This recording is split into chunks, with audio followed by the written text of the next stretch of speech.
오늘의 주제 제목에 썼죠. 중독이 뭔지 설명하실 수 있는 분? 하고 이렇게 손 표시. 바나나님, 머리로는 알지만 행동으로는 안 되는 것. 시골 산책님, 아는 것 같은데 막상 말하려니 참 답답하네요. 빈동수님, 중독이란 남들이 볼 때 도저히 이해할 수 없는 상태를 말하는 게 아닐까요? 희우님, 중독, 사랑이 떠난 자리에 들어온 것에 집착하는 거.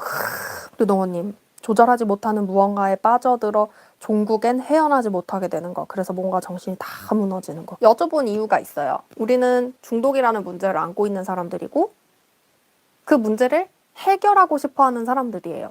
혹은 해결해 나가는 과정에 있는 사람들이죠. 그런데 정말 신기할 정도로 중독이 뭔지를 모릅니다. 메타인지는 내가 아는 것과 모르는 것을 구분할 수 있는 능력이잖아요. 사람들은 보통 자기가 뭘 알고 뭘 모르는지 명확하게 구분할 수 있어요. 그게 이제 인간의 지능인데 내가 뭘 모르는지 잘 몰라요. 그러면서 안다고 생각해요. 그래서 문제 해결이 잘 안 되는 경우가 많습니다. 내가 뭔가 문제 해결이 잘 안 되고 있다면 그 부분에 대해서 몰라서 그러고 있을 가능성이 되게 높아요. 중독이라고 하면 라틴어 에딕투스라는 단어에서 왔어요. 이 어딕션이라는 영어 단어가 굴복한, 항복한 뭐 이런 뜻이에요. 막 받쳐진. 중독이란 정신적으로 어딘가에 굴복한 상태. 그쵸. 되게 명확하죠. 그러면 이제 중독의 정도는 뭘로 설명할 수 있느냐. 내 인생을 얼마나 갖다 바쳤느냐에 따라서 설명할 수 있겠죠. 왜 중독도요. 어떤 분들은 내 인생을 일부만 갖다 바치는 분도 있지만 내 인생을 전부 다 갖다 바치는 분도 계시잖아요. 그걸 기준으로 중독이 어느 정도 심각하다라고 얘기할 수 있을 거고. 그럼 저는 중독인가요? 아닌가요? 많은 분들이 이걸 되게 궁금해 하시잖아요. 저 이런 상태고 이런 상태고 이런 상태인데요. 저는 중독인가요? 라는 댓글 되게 많이 달려요. 제가 댓글에서는 공식적으로 저는 의사가 아니기 때문에 진단을 내릴 수 있는 자격이 없어서 중독이라고 말씀드리기는 어렵습니다. 그러니까 병원에 가세요라고 말씀을 드리기는 하지만 만약에 여러분들이 정말 내가 중독인지 아닌지 아시고 싶으시다면 내 인생을 거기다가 어느 정도 갖다 바치고 굴복시키고 있나를 생각해 보시면 될 것 같아요. 여러분의 인생을 다 갖다 바치지 않았으니까 중독이 아니라고 생각하면 되게 위험하다는 뜻이에요. 아주 일부라도 내 삶이 거기에 좀 갖다 바쳐져 있는 것 같다 라면 중독이구나 라고 생각하셔야 빨리 바로 잡을 수 있어요. 인생을 많이 갖다 바친 거를 깨달았을 때는 이미 늦어 있는 경우가 많아요. 한마디로 정의 내리니까 너무 쉽지 않아요?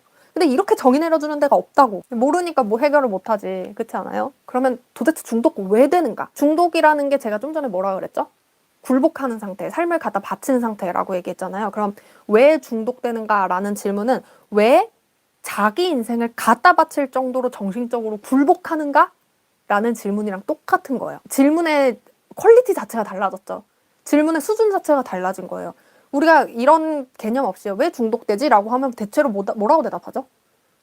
술을 많이 마셔서 중독된다. 이래요. 단 거 많이 먹어서 당 중독된다. 담배 많이 펴서 니코틴 중독된다. 그럼 여러분 이렇게 얘기하면 무슨 문제가 생기는지 아세요? 알코올 중독을 해결할 수 있는 방법은 술을 끊는 것. 이런 답밖에 안 나오기 때문이에요. 그 제대로 된 답인가요? 술 끊으면 되는 거 누가 몰라. 그쵸? 다 아는 얘기잖아요. 그죠? 그게 이유가 아니기 때문에 그렇게 해결을 못하는 거예요. 여기서 이제 중요한 질문이 있죠. 인생을 갖다 바친다. 인생이 뭐지? 인생이 뭔지 알아야 왜 갖다 바치는지도 알 수 있을 거 아니에요. 그죠? 이제는 질문이 그렇게 되는 거예요. 질문의 격이 계속 높아지고 있죠. 혹은 사람은 왜 태어나는가? 삶의 목적이 무엇인가? 그래야 인생에 대해서 설명할 수 있잖아요. 그죠? 되게 답하기 힘들죠. 이것도 되게 재밌는 거예요. 나는 사람이기 때문에 인생을 사는데 인생이 뭔지 답할 수 없다. 그러니까 삶이 힘든 거예요. 제가 오늘 기독교, 불교 이 두 가지를 가지고 이야기를 할 거예요. 갑자기 웬 종교 얘기야 이러실 수도 있지만 자기가 종교가 있든 없든 종교를 공부하는 건 상당한 도움이 돼요. 특히 중독 극복하는 데는요. 크리스찬에게 삶의 목적은 무엇입니까? 하나님이 사람을 이 땅에 보내신 이유. 시골 산책님? 정답! 생육하고 번성하라. 생육하고 번성하라 하기 전에 하나님이 뭘 하셨는지 한번 이야기 나눠볼까요? 열심히 뚝딱뚝딱 세상을 만드셔요. 그렇지 않아요? 창세기 보면요. 하늘과 땅을 만드시고 막 빛이 있으라 하니 빛이 있고 어둠이 있고 막 물 만드시고요. 풀 만들고 나무 만들고 동물도 종류별로 막 다 만드셨어요. 상상하지도 못할 정도의 어떤 다채로움과 아름다움으로 이 세상을 만들고 마지막에 남자를 만들고 여자를 만들었어요. 사람 띡 이렇게 만들어 놓은 게 아니라 남자, 여자. 이것도 다양성이죠. 남자, 여자를 만들고 뭘 만드실 때마다 보시기에 좋았더라. 그 다음에 인간한테 얘기하죠. 얘들아, 저 하늘의 별과 달도 다 너를 위해서 만들었어. 이 땅에 있는 모든 것들 다 너를 위해서 만들었거든. 그러니까 생육하고 번성하라. 라고 이야기를 하셨어요. 이 얘기를 뭐라고 해석할 수 있을까요? 내가 너를 만들었어. 너의 특징대로 너를 만들었어. 이 세상에 다양한 다채로움을 내가 만들었어. 왜? 내가 보니까 그게 좋아서. 하나님의 기쁨. 그러니까 사실 이해하시기 어렵겠지만 기독교인에게 있어서 삶의 목표는 하나님을 기쁘시게 하는 겁니다. 신의 기쁨을 위해서 사는 게 기독교인의 삶의 목적이에요. 그럼 어떻게 하나님이 기쁘실까? 하나님이 만든 대로 살면 하나님이 기쁘신 거예요. 만들어 놓고 기뻐하셨잖아요. 쉽게 얘기하면 나의 특징, 나의 타고남, 나의 기질, 이런 것대로 살면 하나님을 기쁘시게 한다는 뜻이에요. 여러분이 밖에 나갔어요. 근데 꽃이 한 종류밖에 없어요. 어떠실 것 같으세요? 나무가 한 종류밖에 없어요. 막 새도 막 한 종류밖에 없고요. 아무 생각 안 나죠?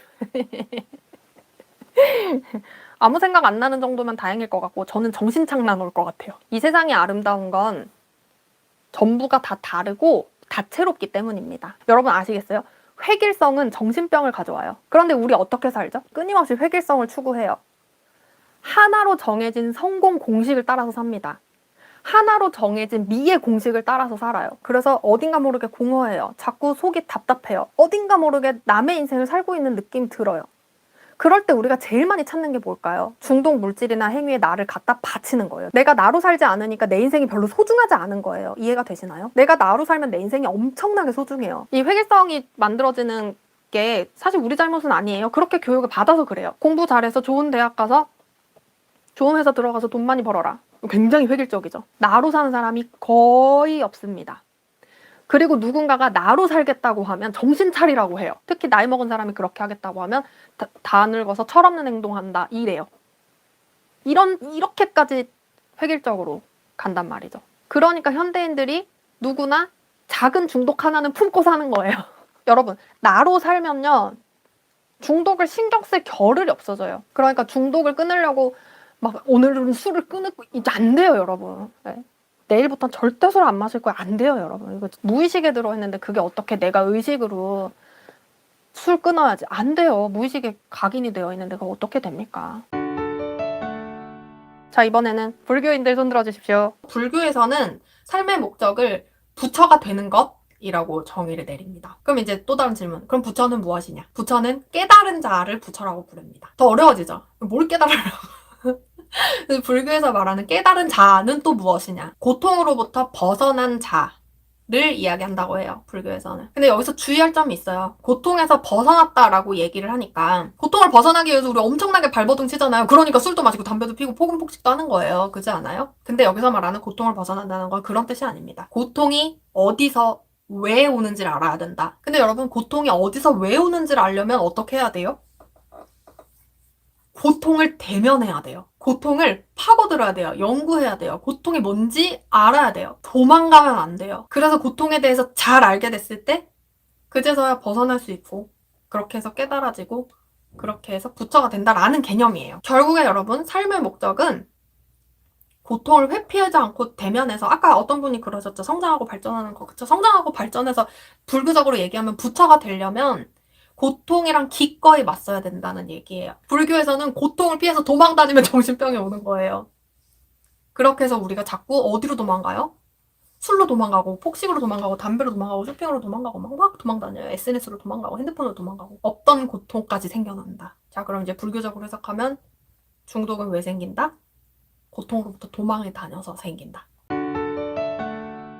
그럼 이제 기독교적인 거, 불교적인 거 두 개 얘기했잖아요. 이거 두 개 합쳐보면요. 여러분 중독에서 벗어나려면 그럼 이제 뭘 하셔야 되죠? 나답게 살면서 고통을 피하지 않으면 돼요. 다른 습관으로 덮으시면 안 되고요. 돌려막기 하지 마시고요.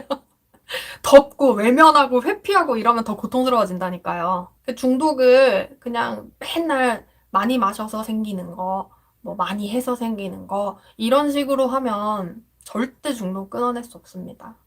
바구절이니? 바구절이니? 안 신나. 여긴 어디야? 아이죠. 우주야. 자, 안녕하세요. 안녕하세요. 우주야 우주야 귀여운 우주야 안녕하세요.